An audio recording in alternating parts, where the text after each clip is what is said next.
Broadcasting from the business capital of the world, this is the Podcast Business News Network.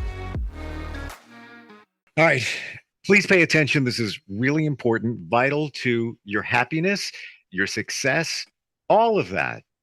Everything that you need to know, we're going to reveal it today. I'm going to tell you, actually, he's going to share with you, backed up with facts and insight, where this all lies. It lies in your subconscious, inside your mind. Anything that's blocking you from attaining success, wealth, money, great relationships, focus, anything, it's in your subconscious. And how do you get it out there? How do you work it? He's going to share that with us. He's also an amazing life coach at David Andrews Associates. David is back with us today. Welcome. How are you, sir? I'm very good today, Steve. And how are you? I'm well, and even better. Thanks for asking. Even better, because I realized this whole subconscious thing about a year and a half ago. I was like, that's why I do that. That's why I don't do that. And that's the same for everybody. I could talk forever about it. And great. I have limited knowledge. I'm not the expert. But it's all there. And I guess the aha in all of this, David, is the fact that scientifically proven, by the way, I deal on facts, that 95% of what we do every day during our waking hours, even our sleeping hours, is the subconscious. Is great. 5% is the conscious. The rest of it's like autopilot. Yeah, only 5%. It's pretty amazing, huh? It really is. It's scary in some regards because I don't want to say that we're on autopilot, right? But we're being piloted, but not always by our own control. Let's put it that way. Mm-hmm. Conscious control. Conscious control. Yeah.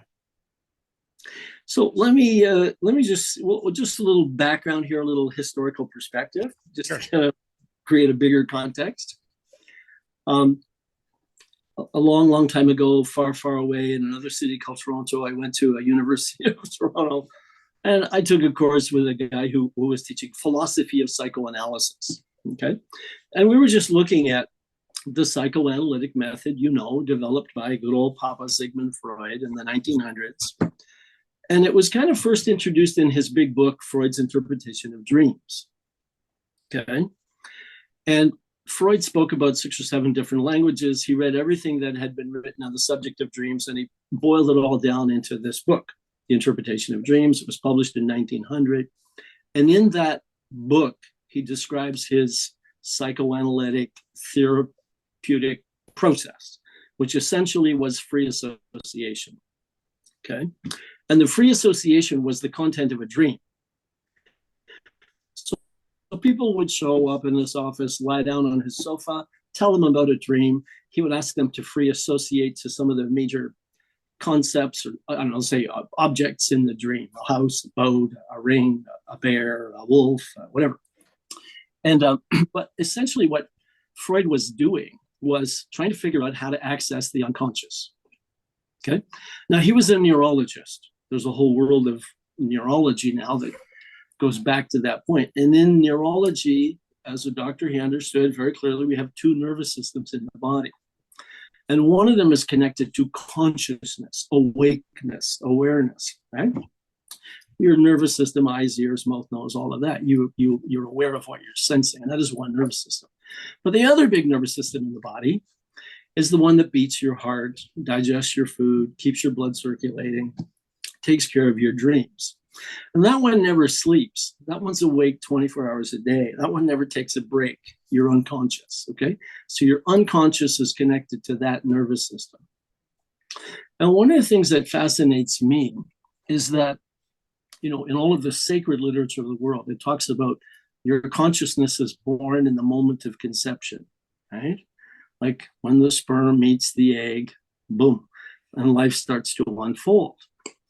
So somewhere in the seed of that is the blueprint of your whole body. And somewhere in the seed of that is the blueprint for consciousness and unconsciousness. So in a sense, it's the unconsciousness that follows the pattern, growing your limbs and your legs and your head and your spine and all of that. And then you're born into this world, with two nervous systems. And it's one mind, but two pieces, conscious and unconscious. So it's just kind of fascinating that it's always been there. Maybe before we got here, maybe after we leave. So it is a treasure trove of a resource, and we don't have to go anywhere looking for it. It's with us all the time. We're always connected to it. It's always connected to us. So a little background on Freud and the development of that, just the evolution of this whole awareness of subconscious.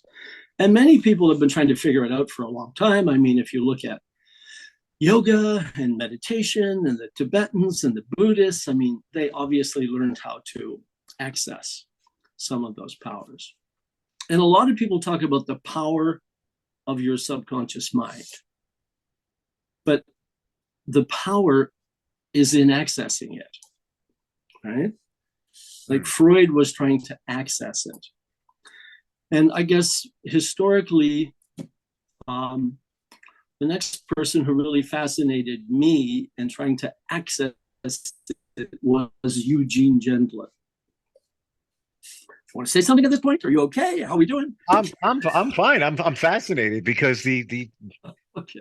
I accessed it through hypnotherapy. Okay. One way. And all the other things that come into play here. And interesting, I've often thought about the beginning of the subconscious, or maybe, that conception. Maybe before that. I mean, who knows? Who knows the deeper details of it. But what we do know is the things that we are exposed to as kids between roughly 0 and 7 years of age got stuck in our subconscious, good or bad. And it might not have been intentional. Might have been you're passing by the kitchen, mom or dad said something, you internalized it, thought it was for you, stuck in your head. Could have even been, as a parent, you say something like, that came out really nice, that drawing you did, but the grass could have been better. Yeah, I know you could do better than that. Come on. Exactly. And then that got dropped into your subconscious. And then from that point, call it 5 years old, until you're 45, you always think that I'm not good enough. I'm not good enough. I don't know why. I'm just not good enough, because that was sitting in there all those years. Yeah. Does that sound right? Sounds absolutely right. It's a pattern maker. Yeah. Yeah. Something happens and we make it mean something. It's the making of meaning. It's dangerous. And we do it all the time. And one of the great questions from the psychiatrist is, and what did you make it mean? Okay. So it's about something happens and you make it mean something. And that's a fascinating topic. We can explore it tomorrow. Let me tell you a little bit about Eugene Gendlin. He was at the University of Chicago in the 60s. And he was a brilliant guy. He wrote a great big book. I have it over there, big book on focusing. And he was looking at this whole idea of approaching the edge of the subconscious. How do you get there? And what brought him to that was he was training therapists, psychologists, how to conduct their sessions, and he would observe, he would watch. And him and his team recorded hundreds and hundreds of sessions, and then they would listen to the tapes. And they discovered in the tapes, there were two categories. One category was successful therapy, and the other was unsuccessful. And they wanted to figure out why. So the obvious place was to look at the therapists. Were they compassionate? Were they empathic? Were they present? Were they listening? Were they kind? All of that. And they looked at all of that. And in both sets of cases, the failures and the successes, they found the same behavior. So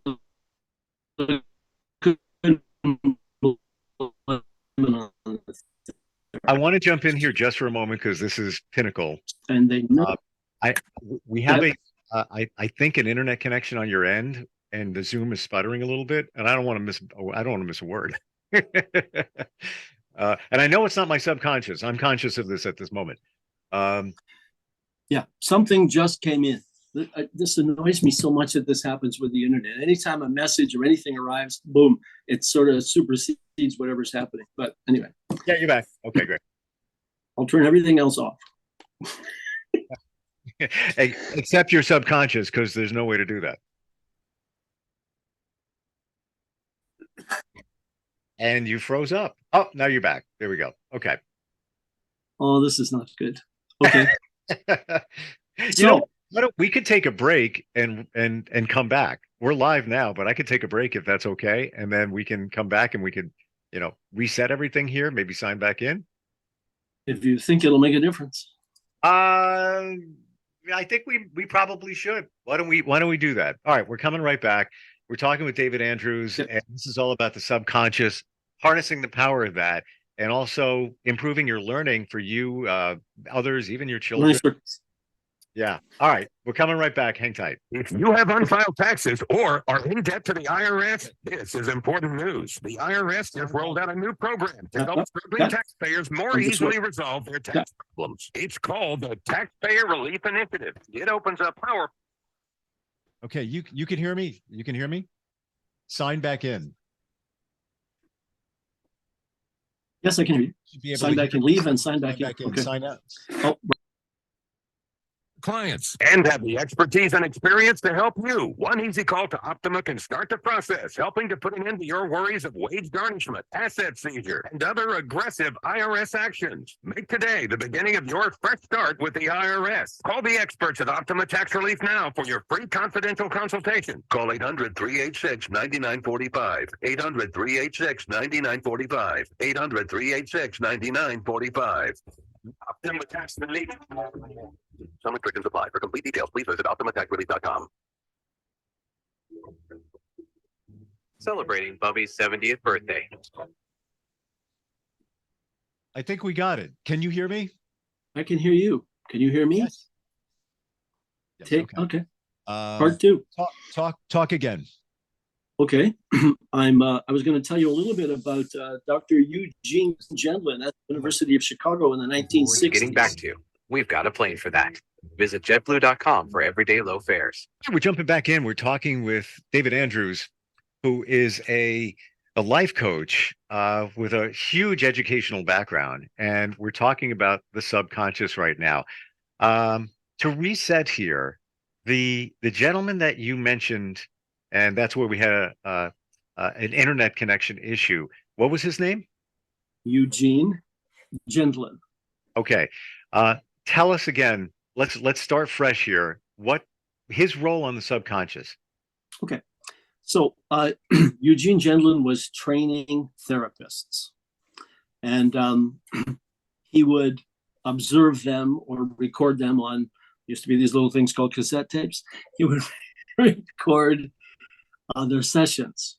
And then he and his team at some point were listening to all of the sessions because they were curious as to why some people had a very successful therapeutic experience and other people did not. Okay. So when they analyzed all of the tapes, those were the two categories: success, not successful. So of course, the first place to look was, let's look at the therapist to see what's in common to what they did or did not do. So they were looking for empathy and compassion and listening and rapport between the therapist and the client. And to their surprise, in both camps, the therapists were doing excellent work. So then they said, well, the only other place to look is we have to look at the clients. And what they noticed about the clients was that when they came in to therapy, some of them would sit up straight and look at the therapist and talk a lot and be in therapy for a long time and not make a lot of progress. Other people would come into therapy and they would naturally do something. In other words, they were not taught how to do this by the therapist. Okay? They just intuitively knew to close their eyes, take a few deep breaths, relax, They would think about whatever the question was. They might put their hand on their chest or their stomach.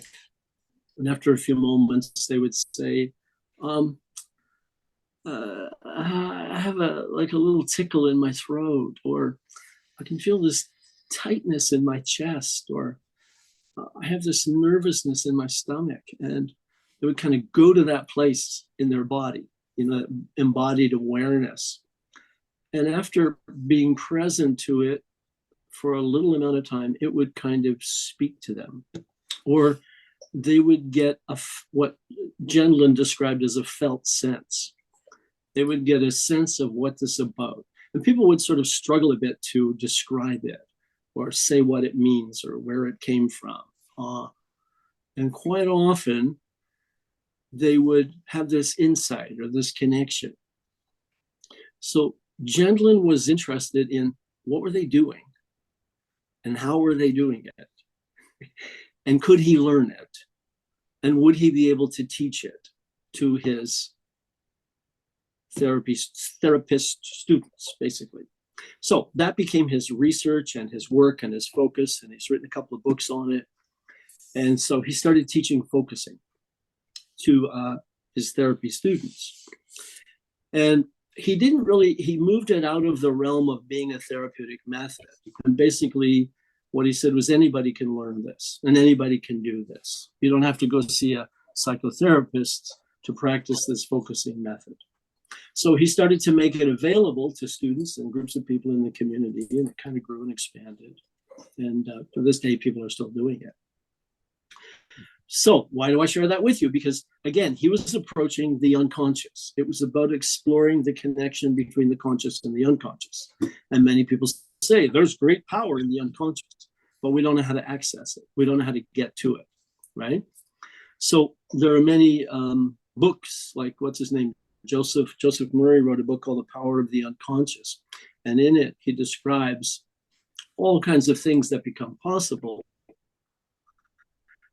when you harmonize the conscious mind and the unconscious mind and the body, the emotion.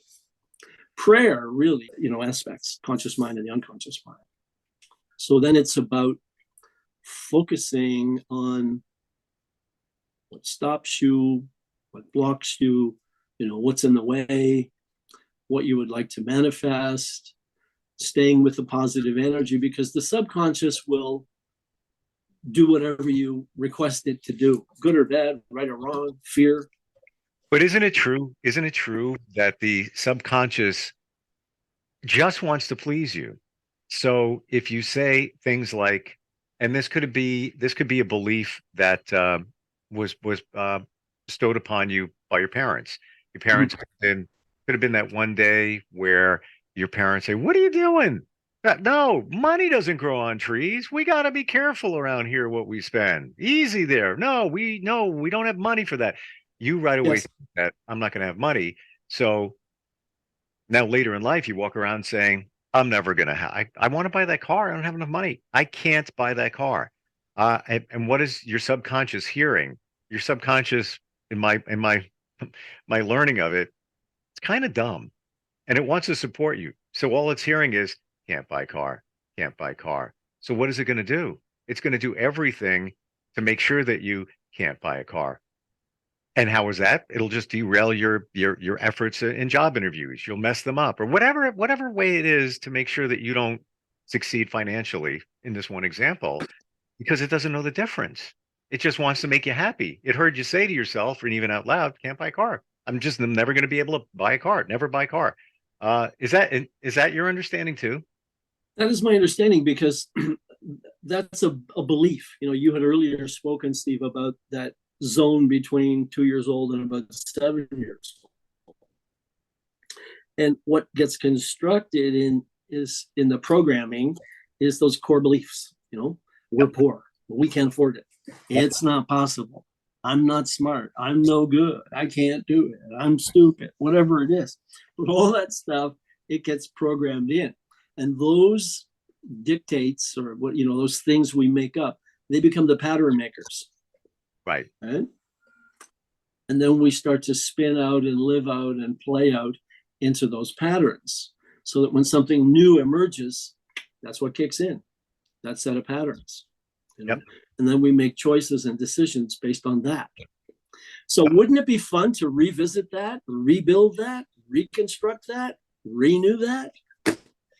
Absolutely. It's almost as if the pattern is the blueprint, and your Yeah. subconscious just continues the blueprint. Oh, this is how it's done. I.e., I'm not supposed to make money. I'm not supposed to buy that car. I'm not supposed to financially succeed.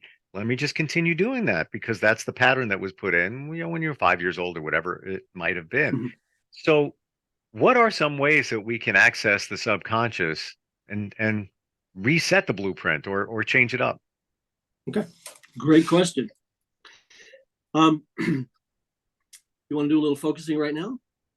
We don't have a lot of time, but like 5 minutes, maybe Yeah, 6. we'll do the abridged version. So Sure. I just want to say that at learningscircles.me, that's my website, and all of these courses, I start every session with a little bit of focusing, just brief, just to get people in the room and present, and the subconscious kind of connected to whatever the rest of the conversation is going to be for Sure. that period.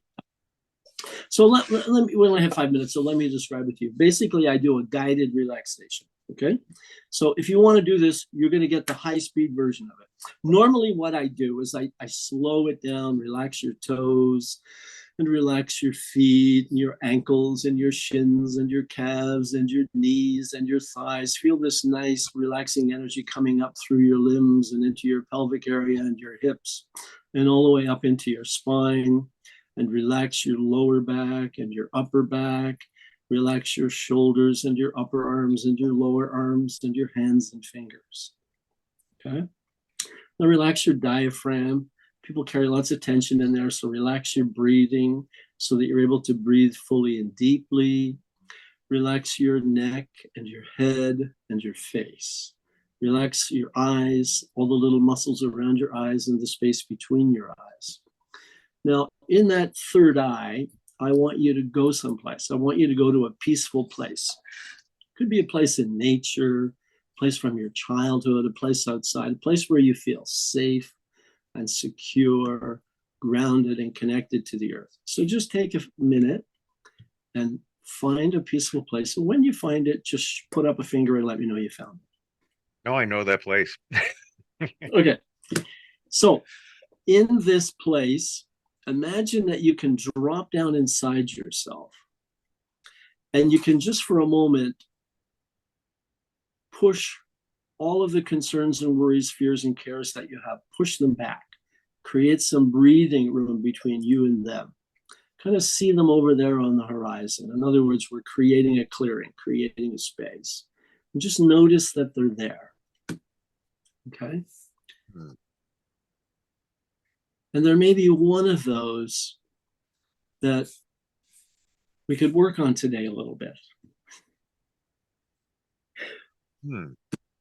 And maybe we don't have time today, and that's okay. You know what? I want to jump in here, if I Yeah, go may. ahead, please. I think that we, in a future episode, should do this Okay, fine. in full on, because I'm going to tell you, David. Yeah. This to me is very much like a guided meditation. What did you call it? Exactly. What did you call it? I just called it focusing, but it's the same stuff. It's But all the same stuff, bottled slightly different. here's the big but, and I hate using that word. Usually I substitute that word for and, but it Okay. is a but, because when you use but, it negates the first thing you said.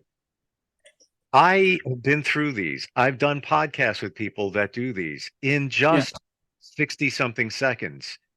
Yeah. I've never experienced the clarity that you provided in doing what we just did. I find I'm not a great meditator. I want to get there. I want to go deep. Yes, you take a walk, Yes. you're meditating, but I mean, really achieve a goal. And I Yes. feel even in those seconds, literally, I feel like I was in the zone. I feel Yep. like those things that, bother me and whatever, get in the way. I felt like I was able to really push them aside. So the Yep. way you do it is very, very, very clear. And that's why I'm saying, let's not rush this. This is good stuff. Really is. Let me do one more thing, okay? Sure. You and I created what I called a peaceful place, okay? And it took us a few minutes to get there. So what I'd like you to do right now is just close your eyes Sure. and go to that peaceful place. And tell me when you're there. I'm there. There you go. So that peaceful place becomes a resource. When you're stressed out, when you're upset, annoyed, angry, disturbed, you can just close your eyes and say, peaceful place, and you're there. Mm. So Yeah. that's an anchored inner resource. Okay. Interesting. Yeah. So one of the things I do is I just use that at the start of a course or a class, just so people have that, so they can be here now, as Baba Ramdas used to say. Yeah. And that was the key word. Be in the present here. I'm going to share with you my peaceful place is a tropical beach. I don't know what it is. I feel grounded there. If I'm on the sand, on a chair, looking at the water, everything is great. And I have a friend who is very intuitive, call it a psychic, whether you believe him or not, but she's very intuitive. She says when she needs to meditate on something, and I'm just sharing this because it works for her. She says, I close my eyes and I feel like I take an elevator down and the elevator opens up, and hers is a beach as well. And she takes some steps out onto the beach, and that's how she gets in that zone. Whatever way you do it, I just close my eyes and I'm sitting right there and I'm good to go. But that works for her. Figured I'd share. Perfect. That's the peaceful place exercise. It's fabulous. It is. And all of this, we don't realize how impactful and important it can be. Yeah. It's pretty amazing. It's quite amazing, actually. Yeah, and it's available to everybody all the time. It's just a matter of choosing to step in. But once we're in that peaceful place, we need to push the other stuff out and make it useful, even more useful, peaceful place. Yeah. So hopefully we can do that next time. But Yeah, we can. the subconscious is so important, and I've learned how to harness it to some extent. But it's a game changer in everything we do, isn't it? Yeah. And I don't know, maybe something about the powers that be in our society have discouraged us from learning about it or focusing on it. And, a number of geniuses along the way have broken through that and created marvelous and miraculous and wonderful things in their lives. And you probably remember the book Think and Grow Rich. He talks about that in his book, how, and the power of the mastermind, for example. If you get a group of people who are all focused, right, and taking the time to kind of access the subconscious, it's amazing as a team what becomes possible to be created in approaching it that way, rather than a competition. It's often been said that you have all the answers in you when you're trying to make a decision. I don't know whether I should do this or do that. Should I take this job or stay at the one I'm at? The answer is within you. You already know the answer. The problem is the stuff's around you getting in the way, the logic and all of that stuff. And with that exercise, maybe you can push that stuff out and then get clarity on what the answer is. Yeah, that's it. You nailed it. That's the idea. We have a plan for next time. For anybody that's really trying to get that focus, have some coaching, learn a lot of these processes, which really do change your life. Where can we find you, David? Learningsircles.me, only because .com was $3,000 and .me was $999. But learningsircles.me is a platform. It's being constructed. It's live, but we're kind of working on it today, and hopefully it'll all be finished up in the next few days. But on learningsircles.me, you'll find half a dozen courses. And they're all 8-week courses, and that's about an hour to an hour and a half once a week. So you can go there and read some descriptions and pick a course, and it'll be fun. Yeah, you'll have a great time. You'll learn lots of new things. Yeah, really cool stuff. And I wish, and you can't really look back because everything's a learning lesson, I believe. But I wish I put this stuff out long ago. Yeah. Everybody gets to that. Yeah. So the sooner, the earlier, the better. That's why I love working with young people.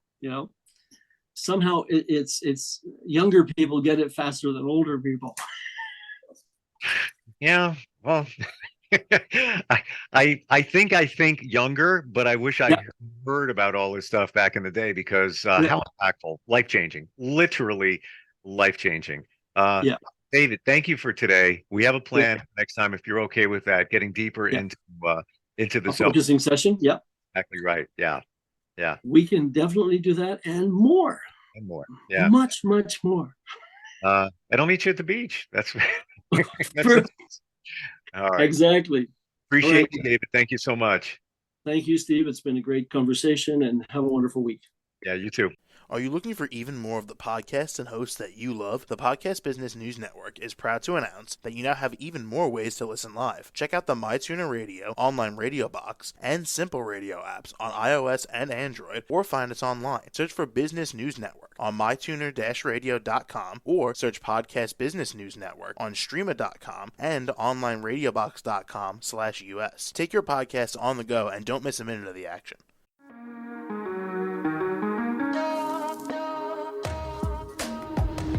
Broadcasting from the business capital of the world, this is the Podcast Business News Network.